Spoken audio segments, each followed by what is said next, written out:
আজকের গল্প Edgar Allen পোর ভুতুরে বাড়ি।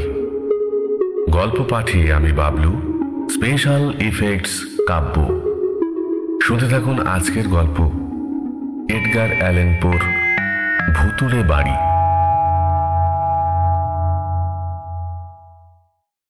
আমার ছোটবেলাকার বন্ধু রোডেরিক আশার।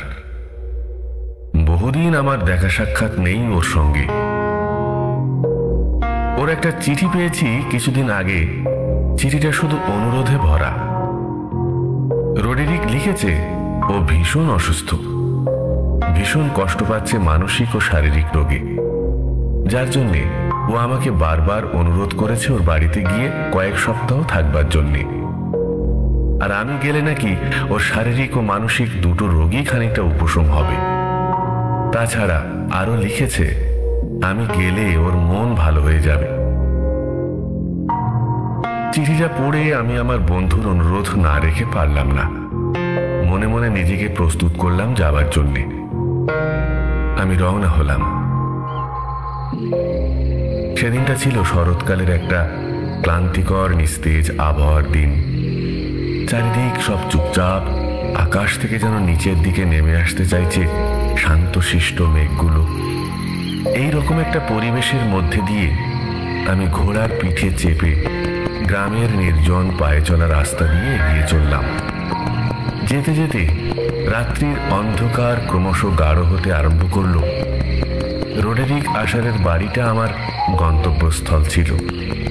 আমার বন্ধুর বাড়িটার দিকে তাকিয়ে মনটা দুঃখে ভরে উঠল বেশ খানিকটা যাবার পর।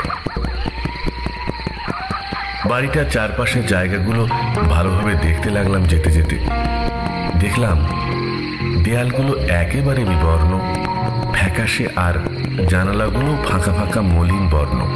তাছাড়া দেখলাম নল খাগড়ার জঙ্গল আর কিছু মৃত গাছের গুড়ি। মনের মধ্যে অদ্ভুত রকমের একটা অনুভূতি এলো। মনে হলো পৃথিবীর অন্য কোনো জায়গার সঙ্গে এই জায়গার কোনো তুলনা করা যায় না।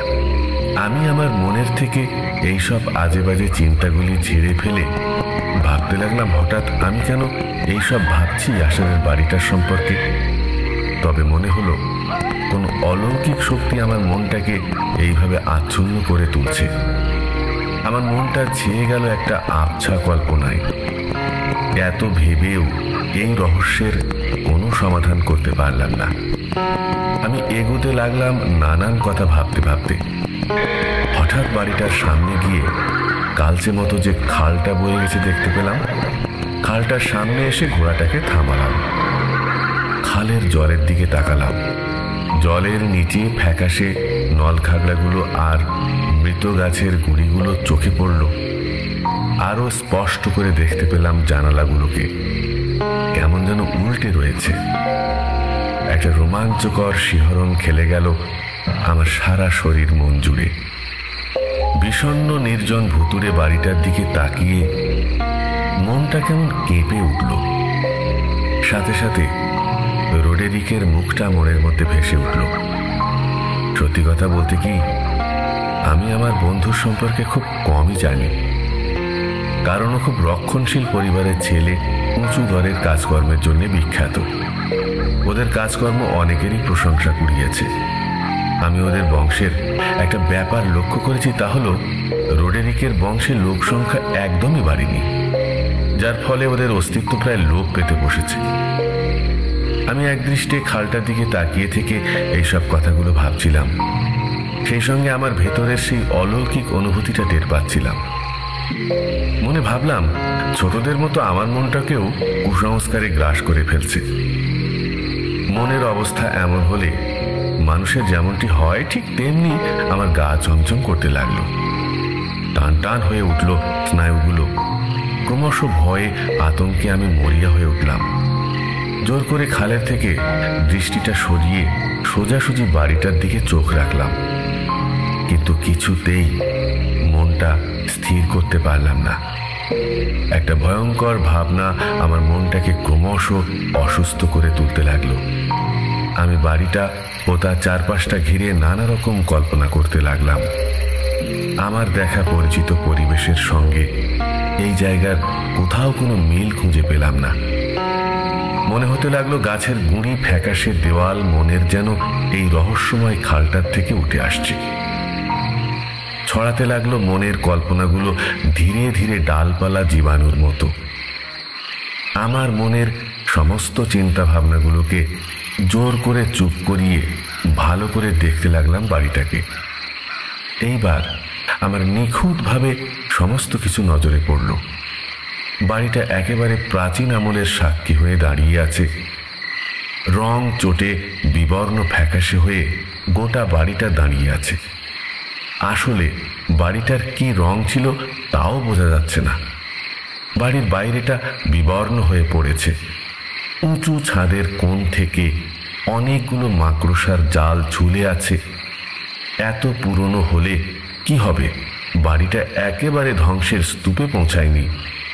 আমি বিস্মিতভাবে দেখলাম এত প্রাচীন হয়েও বাড়িটা ঠিক মাথা তুলে দাঁড়িয়ে আছে। কোনো অংশই এখনো ছেড়ে পড়েনি।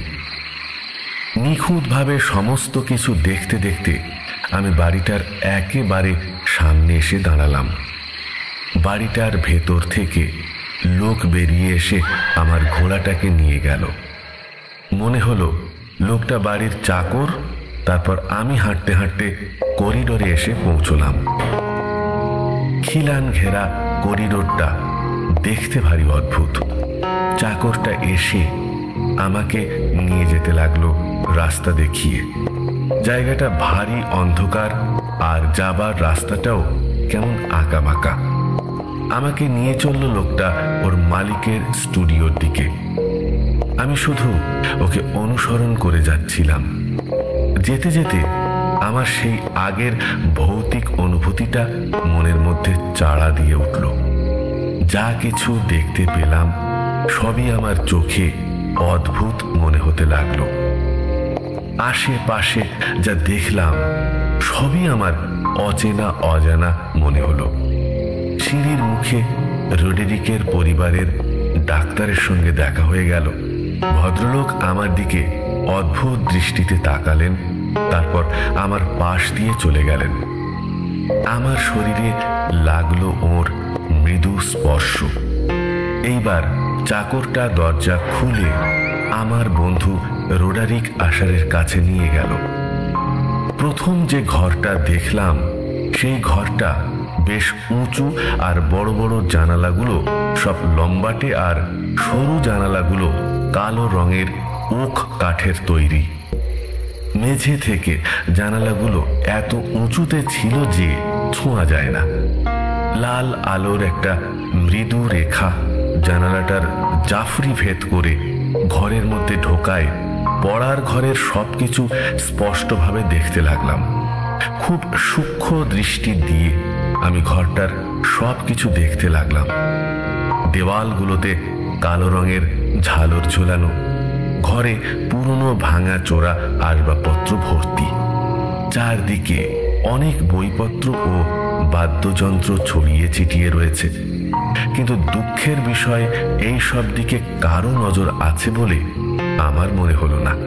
তাছাড়া ঘরের সমস্ত পরিবেশটাও কেমন যেন বিষণ্ণতায় মলিনতায় পরিপূর্ণ ছিল। ঘরের মধ্যে একটা সোফার উপর রোডেরিক লম্বা হয়ে শুয়ে রয়েছে। আমাকে দেখেই ও সোফা থেকে উঠে বসলো ও মৃদু হেসে আমাকে অভিনন্দন জানালো। আমি ওকে দেখে বুঝলাম আমাকে দেখে ও সত্যিই খুব খুশি হয়েছে, আর মনে হলো সত্যিই রোডেরিক আমাকে খুব ভালোবাসে। আমরা দুই বন্ধুতে বসে কথা বলতে আরম্ভ করলাম। কথা বলতে বলতে ও যখন থেমে যাচ্ছিল তখন আমি কিছুটা ভয় আর কিছুটা সহানুভূতিপূর্ণ দৃষ্টি নিয়ে ওর দিকে তাকাচ্ছিলাম। ভাবছিলাম মানুষ কি করে এইরকম বদলে যেতে পারে। রোডেরিক আমার সেই ছোটবেলাকার বন্ধু, যার সঙ্গে আজকের বিছানায় শোয়া রোডেরিককে কিছুতেই মেলাতে পারছিলাম না। যদিও মিল খুঁজে পাচ্ছিলাম ওর মুখটায়, ওর বড় বড় চোখ দুটো পরিষ্কার আর চকচকে, ঠোঁট দুটো খুবই পাতলা আর ফ্যাকাশে। নাকটা বেশ লম্বাটে, কিন্তু নাকের ডগাটা খানিকটা বাঁকা। চিবুকটার গড়ন খুব সুন্দর। মাথার চুলগুলো খুব নরম, কিন্তু মুখের গড়ন এক থাকলে কি হবে। ওর মুখের হাবভাব ও কথা বলার ধরন এত বদলে গেছে যে আমার মনে সন্দেহ হচ্ছে আমি ঠিক আমার বন্ধু রোডেরিকের সঙ্গে কথা বলছি কি। ওর এই অচেনা ভাবভঙ্গি, কথাবার্তা সব আমাকে অবাক করে দিচ্ছিল। মনে মনে আমি ভয় পেয়ে গেলাম। আর 5টা সাধারণ মানুষের সঙ্গে এই বিছানায় শুয়ে থাকা রোডেরিকের মিল খুঁজে আমি পেলাম না। ওর কাছে কোনো কিছু প্রকাশ করলাম না, মনে মনে ভয় পেলেও। আমরা দুজনে কথাবার্তা বলে যেতে লাগলাম।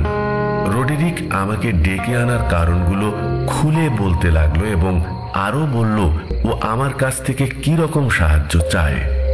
তারপর আস্তে আস্তে ও বলতে শুরু করলো ও শারীরিক ও মানসিক রোগের প্রধান কারণগুলো পারিবারিক। ও প্রাণপণ চেষ্টা করে যাচ্ছে এই রোগটা কাটিয়ে উঠবার জন্য। কিছুক্ষণ কথা বলার পর রোডেরিক ক্লান্ত হয়ে চুপ করে থাকলো। তারপর বলল এই ঘটনাগুলো খুব শীঘ্রই ঘটে যাবে। আমি ওর কথাবার্তা শুনে বুঝতে পারলাম ও মানসিকভাবে খুবই অসুস্থ। ওর কাছে সবকিছুই বিষাদ লাগে, কোনো কিছুতে ওর মন নেই। কোনো খাবার পছন্দও করে না, এমনকি কোনো ফুলের গন্ধ পর্যন্ত সহ্য করতেও পারে না। চোখে আলো পড়লে ক্ষেপে যায়। পোশাকের প্রতিও ওর কোনো নজর নেই। শুধু এক ধরনের পোশাক ছাড়া কিছুই পরতে ভালোবাসে না। শুধু অদ্ভুত অদ্ভুত বাদ্যযন্ত্রের শব্দ শুনতে ভালোবাসে। এক মনে ওই বিচিত্র ধরনের শব্দ শুনতে ভালোবাসত। রোডেরিক আবার বলে চলল, জানো, হয়তো আমি শীঘ্রই মারা যাব। আমার সময় প্রায় শেষ হয়ে এসেছে। ভবিষ্যতের ঘটনাগুলোর কথা ভেবে ভেবেই আমি শেষ হয়ে যাচ্ছি। আমি সবসময় একটা আতঙ্কের মধ্যে থাকি, কখন যে সেই ঘটনাটা আমার জীবনে ঘটে যায় আর ঠিক তখনই আমি মরে যাব। এইটাই আমার সবচেয়ে ভয়ঙ্কর আতঙ্ক। ও থামলো একটানা কথাগুলো বলে। আমি বুঝলাম এইটাই ওর মানসিক অসুস্থতার মূল কারণ। রোডেরিকের মনটা কুসংস্কারে আচ্ছন্ন হয়ে গেছে এই বাড়িতে থেকে, যার ফলে ওর মানসিক অসুস্থতা দেখা দিয়েছে। আর এই মানসিক অসুস্থতার থেকেই ওর শারীরিক অসুস্থতা দেখা দিয়েছে। ও ভীষণ একা এই বাড়িতে। ওর আপনজন বলতে ওর একমাত্র বোন, যাকে রোডেরিক ভীষণ ভালোবাসে। আমরা যখন কথা বলছিলাম তখন ওর বোন ম্যাডলিন আমাকে না দেখেই চলে গেল। আবার কিছুক্ষণ বাদে ফিরে এলো। ওর দিকে তাকাতেই আমার মধ্যে একটা অদ্ভুত অনুভূতি সারা মনটায় ছেয়ে গেল। ম্যাডলিন বেশিক্ষণ দাঁড়ালো না। তাড়াতাড়ি করে নিজের ঘরে ঢুকে দরজা বন্ধ করে দিল। আমি একটু অবাক হয়েই রোডেরিকের দিকে তাকালাম। দেখলাম ও ওর রুগ্ন হাতটা দিয়ে মুখটা ঢেকে রেখেছে আর আঙুলের ফাঁক দিয়ে ওর চোখের জল পড়ছে।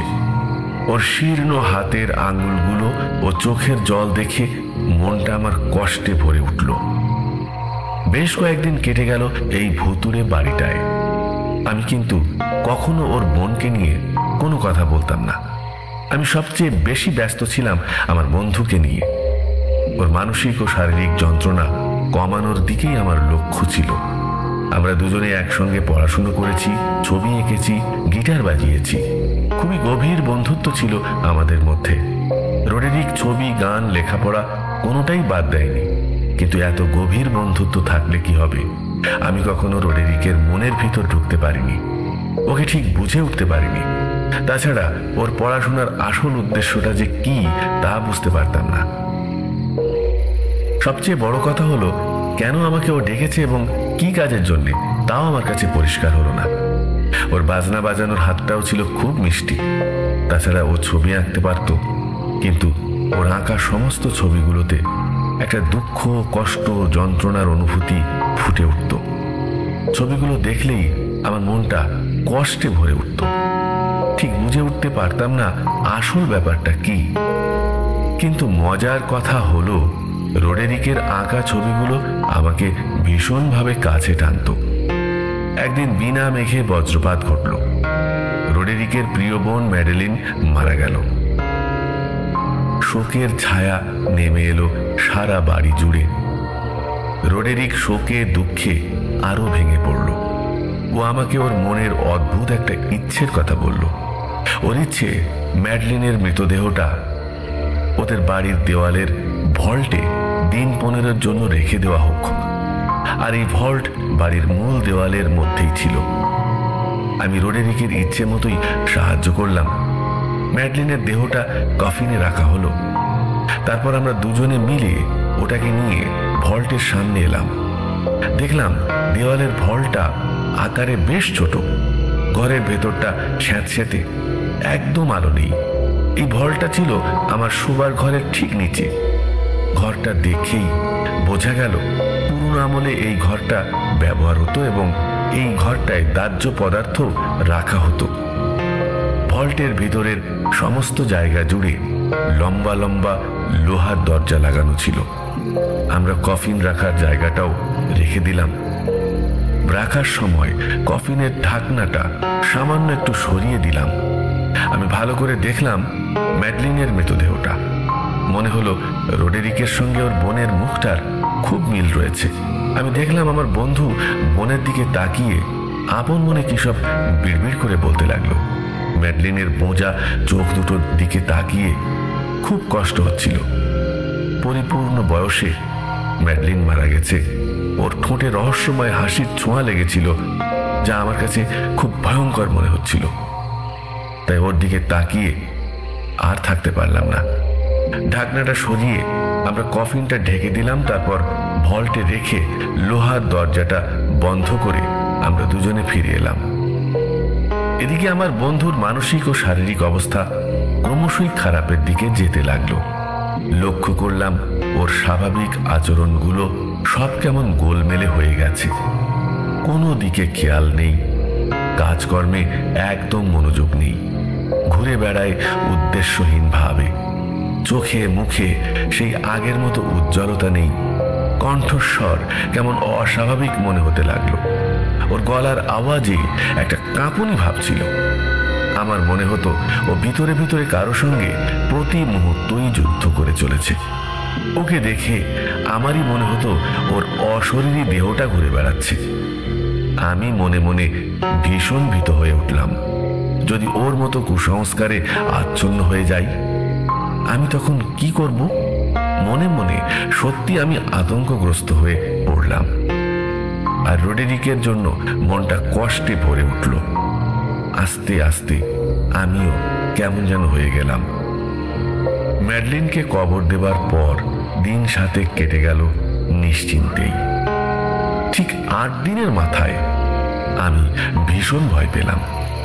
সেদিন অনেক রাত্রি করেই বিছানায় শুতে গেলাম। তার সাথে মনের ভয়টা কেমন চেপে বসলো।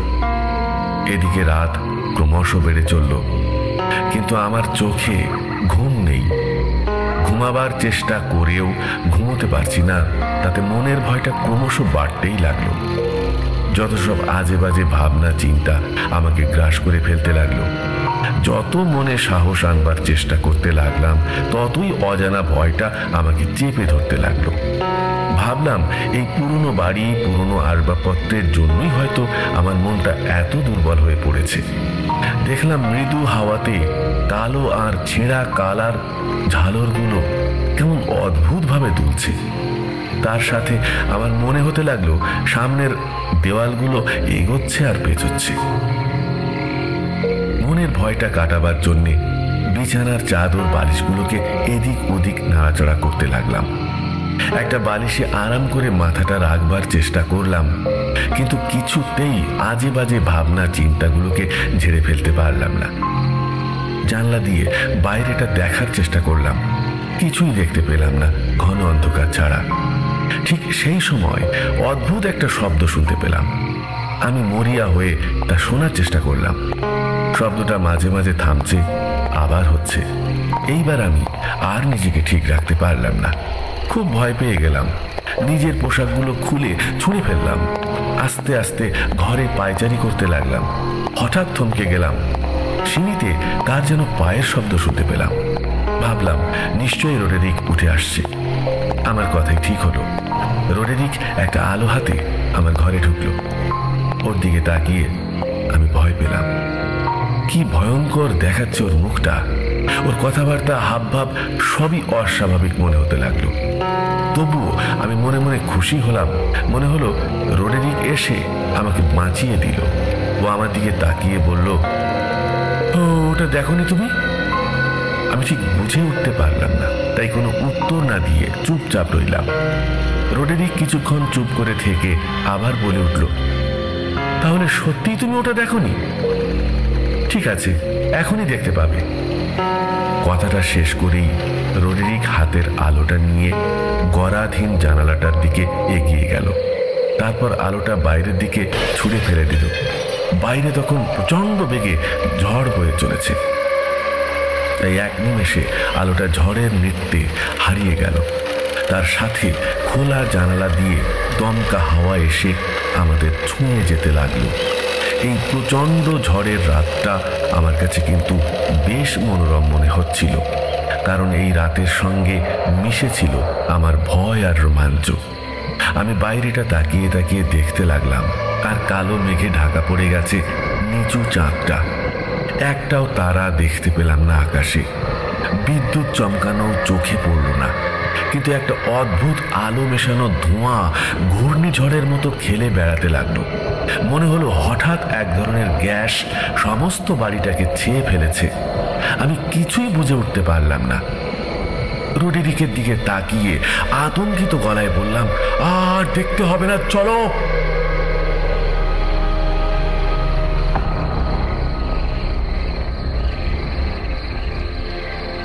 আমি প্রায় ওকে জোর করেই জানালা থেকে সরিয়ে এনে ঘরের চেয়ারটায় বসিয়ে দিলাম আর বললাম, ওটা তেমন কিছুই নয় রোডেরিক, মনে হয় কোনো প্রাকৃতিক ব্যাপার। তার থেকে বরং জানালাটা বন্ধ করে দিই। এই ঠান্ডা হাওয়া তোমার শরীরের পক্ষে খুবই ক্ষতিকর। এই সব ছেড়ে চলো তোমাকে একটা বই পড়ে শোনাই। তোমার যে বইটা সবচেয়ে ভালো লাগে সেইটাই পড়ে শোনাই। আশা করি তোমার খুব ভালো লাগবে বইটা, আর এই অন্ধকার রাতটাও কেটে যাবে। আমার কথায় রাজি হয়ে গেল রোডেরিক। ও রাজি হওয়াতে আমি খুব খুশি হলাম। আমি বইটা পড়তে শুরু করলাম। বইটির নাম ছিল পাগলের কাহিনী। স্যার ল্যান্সটা ফ্যানিং বইটার লেখক ছিলেন। আমি জানতাম আমার বন্ধুর এই বইটা খুবই প্রিয়। পড়তে পড়তে কাহিনীর একটা পরিচিত জায়গায় এসে পড়েছি নায়ক এথেলরেড এক সন্ন্যাসীর বাসস্থানে যাবার জন্যে অনুরোধ করে ব্যর্থ হয়ে অবশেষে জোর করে সেখানে ঢুকেছিল। বইতে লেখাটা ঠিক এমন ছিল। খুব তাড়াতাড়ি এথেলরেড দস্তানা লাগানো হাতে দরজার কাঠটা ধরল, তারপর সজোরে টান দিল। সেটাকে ভেঙে একেবারে তছনছ করে দিতে লাগলো। সেই কাঠ ভাঙার শব্দ সারা বন জঙ্গল জুড়ে প্রতিধ্বনিত হতে লাগলো। এই জায়গাটা পড়েই আমি চুপ করে গেলাম। মনে হলো এই বাড়িটার কোনো দূরের এক জায়গা থেকে এই রকম ভাঙা চোরা শব্দ ভেসে আসছে। লেখকের বইয়ের বর্ণনার সাথে হুবহু মিল আছে। প্রচণ্ড ঝড়, বাইরে তার সাথে জানলার কাঁচের ঝনঝন শব্দ, সব মিলেমিশে একাকার হয়ে গেল। আমি তবুও বইটা পড়ে যেতে লাগলাম। এইভাবে এথেলরেড দরজা দিয়ে ভেতরে ঢুকলো। সেখানে সন্ন্যাসীকে দেখতে পেল না, তার বদলে দেখতে পেল একটা ভয়ঙ্কর ড্রাগন। জিভ আগুনের মতো সকলকে রূপোর তৈরি মেঝেওয়ালা একটা সোনার প্রাসাদকে পাহারা দিচ্ছে। আর ঠিক প্রাসাদের উপরের দেওয়ালে একটা চকচকে তামার ফলক ঝুলছে এবং তাতে কবিতার ছন্দে লেখা আছে, এখানে একমাত্র বীরেরাই ঢুকতে পারে, আর কোনো বীর যদি ড্রাগনকে মেরে ফেলতে পারে তাহলে এই ফলকটা সে জয় করতে পারবে। এইবার এথেলরেড ক্রুদ্ধ চোখে ড্রাগনটার দিকে তাকালো। ও হাতের গদাটা উপরে তুলে ড্রাগনটার মাথায় সজোরে আঘাত করলো। আঘাতের চোটে ড্রাগনটা বিকট চিৎকার করে মাটিতে মুখ থুবড়ে পড়ে গেল। ড্রাগনের ভয়ঙ্কর চিৎকার এথেলরেড সহ্য করতে না পেরে দুই হাতে কান দুটো চেপে ধরল। এই ধরনের বীভৎস চিৎকার ও আগে কখনো শোনেনি। শেষে ড্রাগনটা মারা গেল। এতখানি পড়ে আমাকে হঠাৎ থেমে পড়তে হলো। আমি ভীষণভাবে অবাক হয়ে গেলাম। শুনতে পেলাম বাড়ির কোন দূরের জায়গা থেকে একটা মৃদু অথচ তীক্ষ্ণ শব্দ কানে ভেসে আসতে লাগলো, আর তার সাথে বিকট একটা চিৎকার, ঠিক গল্পের ড্রাগনের মতো সেই চিৎকারটা। এইবার আমি সত্যিই মনে মনে ভয় পেতে আরম্ভ করলাম। আমি রোডেরিকের দিকে তাকিয়ে বুঝতে চেষ্টা করলাম ও কিছু বুঝছে কিনা, কোনো শব্দ শুনছে কিনা। অবশ্য ওর হাবভাব সেই আগের মতোই মনে হচ্ছিল। চেয়ারটায় এমনভাবে বসেছিল যে আমি ওকে পুরোপুরি দেখতে পাচ্ছিলাম না, কারণ ওর মুখটা দরজার দিকে ফেরানো ছিল। তবুও দেখলাম ওর ঠোঁট দুটো অসম্ভবভাবে কাঁপছে আর বিড়বিড় করে কি যেন সব বলে চলেছে। মাথাটা একেবারে বুকের কাছে নামিয়ে রেখেছে, চোখ দুটো খোলাই ছিল। ওর দেহের নড়াচড়া দেখে বুঝতে পারলাম রোডেরিক একদম ঘুমায়নি, জেগেই রয়েছে, কিন্তু ওকে আমার কাছে খুব অস্বাভাবিক মনে হচ্ছিল। আমি এই সব কিছু লক্ষ্য করে আবার পড়তে শুরু করলাম। এইভাবে এথেলরেড সেই ড্রাগনটাকে শেষ করে জয়ের আনন্দে উল্লসিত হয়ে উঠল। ও এই বিভৎস জন্তুটার মৃতদেহ সরিয়ে নিজের যাবার রাস্তা করে নিল। তারপর প্রাসাদের মধ্যে রূপোর মেঝেতে গেল।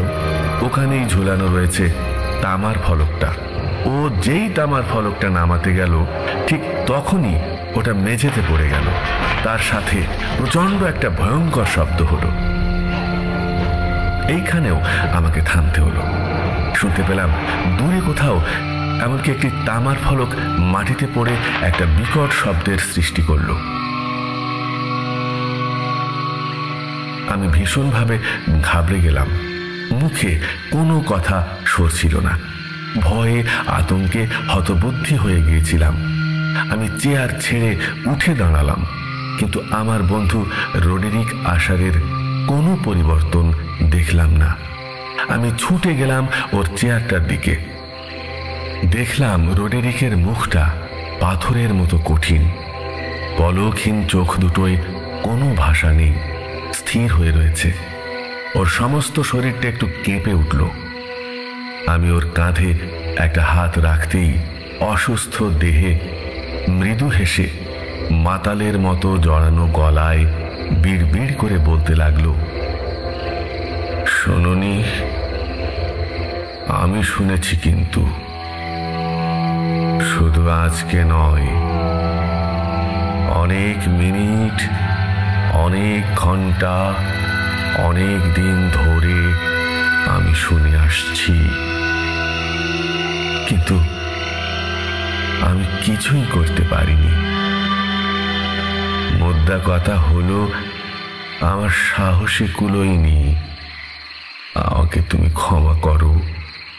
তাছাড়া শোনো, আমি আমার বোন ম্যাডলিনের কান্না বেশ কিছুদিন শুনেছি, কিন্তু সাহস করে বলতে পারিনি। কিন্তু আজ যখন তুমি পড়তে আরম্ভ করলে এথেলরেড সন্ন্যাসীর দরজা ভেঙে ড্রাগনটাকে মারল, এবং তার সাথে ড্রাগনের আর্তনাদ আর তামার ফলকটার বিকট শব্দ সব মিলে আমাকে স্তব্ধ করে দিল। তাই আমি ওর সিঁড়িতে পায়ের শব্দ শুনতে পাইনি। রোডেরিক চেয়ার ছেড়ে লাফিয়ে উঠল কথাগুলো শেষ করেই। দেখে মনে হচ্ছিল ওর প্রাণটা এখন বেরিয়ে যাবে। ও চিৎকার করে বলতে লাগলো, পাগল! তোমাকে আমি বলতে পারি, আমার বোন ম্যাডলিন দরজার বাইরে দাঁড়িয়ে আছে।